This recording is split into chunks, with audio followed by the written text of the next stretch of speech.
Alors, le groupe AliExpress se lance dans la voiture électrique. Tiens donc.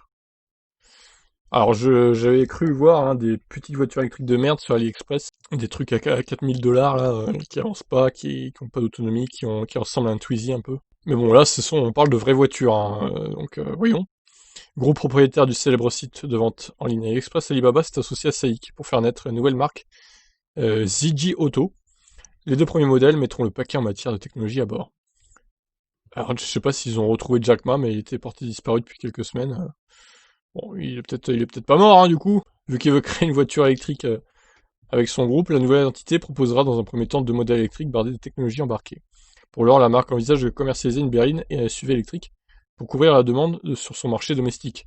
À l'exception de leur dessin extérieur, travaillé comme sur des concept cars, les deux modèles partagent les mêmes caractéristiques techniques et technologiques, notamment à bord où IM a fait le choix d'un énorme écran posé sur la planche de bord, d'une taille de 39 pouces, et se décompose en trois sections distinctes.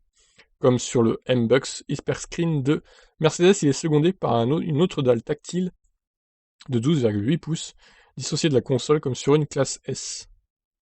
Eh ben mon vieux, les nouvelles IM sont équipées de 15 caméras HD, de 12 capteurs à ultrasons et de 5 radars à ondes millimétriques. Ensemble, ils offrent au véhicule un système de conduite semi-autonome et une fonction de type voiturier autonome. Toutefois, le constructeur indique qu'un dispositif de conduite entièrement autonome sera dispo à la fin de l'année.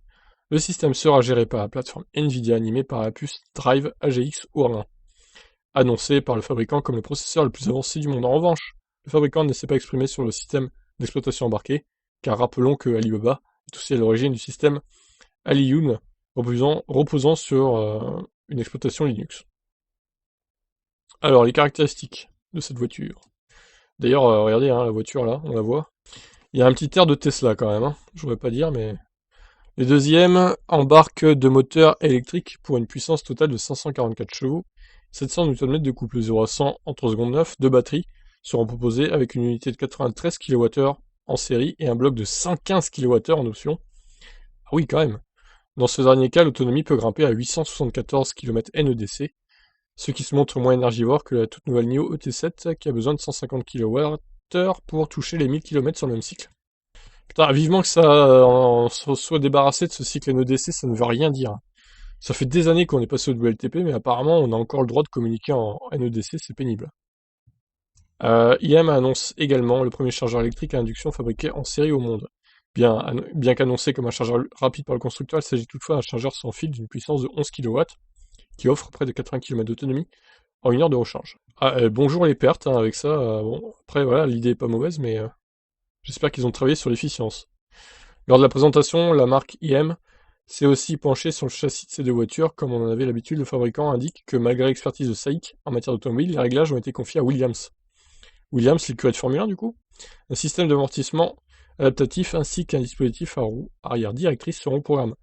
La berline sera la première à voir le jour au salon de Shanghai au mois d'avril prochain.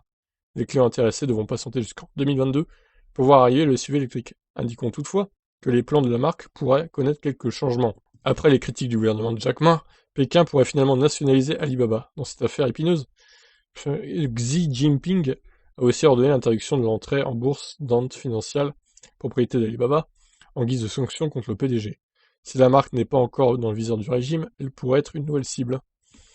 Ah là là, la Chine, quel pays. Quel délicieux pays. Bon, bah écoutez, en tout cas, la voiture a l'air sympa. Reste à voir son prix, reste à voir si ça sera que pour la Chine ou pour l'Europe aussi. En tout cas, elle ressemble vachement à une Tesla Model 3 surélevée, quoi. En gros, un modèle Y. Au niveau de l'avant, du moins, on n'a pas d'autres photos de l'arrière, notamment. L'intérieur a l'air sympa aussi, avec plein d'écrans, mais bon, voilà. Bah écoutez. Ah bah si, si, on a l'arrière, je suis con, ok. Ah bah non, c'est pas la même, ça, en fait. Non, ça, c'est la berline, ok, d'accord. On aurait bien aimé avoir l'arrière du SUV, pour le coup. On l'aura pas, tant pis. Bah écoutez, sur ces bonnes paroles, je vous laisse réagir. Qu'est-ce que vous en pensez de ces voitures AliExpress qui n'ont rien de cheap, visiblement? Ciao.